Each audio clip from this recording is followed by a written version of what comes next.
கருப்பினத்தை சேர்ந்த ஒரு பெண் இஸ்லாத்தை ஏற்றுக்கொண்டார். மதீனாவுடைய மஸ்ஜிதுடைய ஒதுக்குப்புறமான ஒரு இடத்தில் ஒரு கூடாரம் அமைக்கப்பட்டது. அந்த கூடாரத்தில் தான் அந்த பெண் தங்குவாள். எங்களோடு பேசிக் கொண்டிருந்து விட்டு போகும் பொழுதெல்லாம் ஒரு கவிதை படிப்பான்.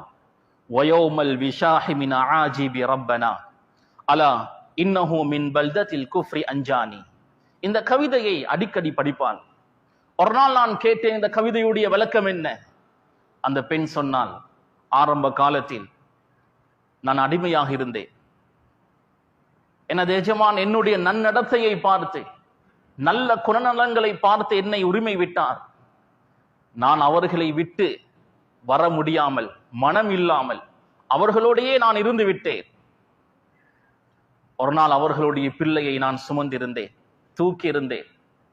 அந்த பிள்ளை ஒரு மாலை அணிந்திருந்தது, விலை உயர்ந்த ஒரு மாலை. ஆற்றினுடைய தோளால் வைரங்கள் பதிந்து செய்யப்பட்டது. அது காணாமல் போய்விட்டது.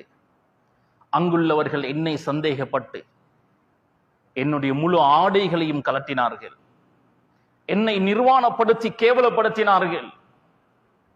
என்ன நடந்ததென்றால், ஒரு கழுகு இறைச்சி துண்டு என்று நினைத்து அந்த மாலை எடுத்துக்கொண்டு போனது. அதற்கு பின்னால் கொண்டு வந்து போட்டு விட்டது. நான் திருடவில்லை என்பதை அவர்கள் விளங்கிக் கொண்டார்கள். இருந்தாலும் என்னை அவர்கள் கேவலப்படுத்தி விட்டார்கள்.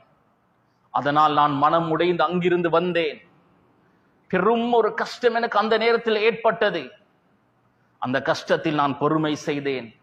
அந்த பொறுமையுடைய பலன்தான் இஸ்லாம் எனும் பெரும் பாக்கியம் கிடைத்தது. வாழ்க்கையில் கஷ்டம், துன்பங்கள், பிரச்சனைகள் ஏற்படும் போது பொறுமையோடு அல்லாஹின் பக்கம் முன்னோக்கினால் அல்லாஹு தாலா அந்த பிரச்சனை, துன்பங்கள், கஷ்டங்களை எங்களுக்கு நலவாக கொண்டு வந்து சேர்ப்பான்.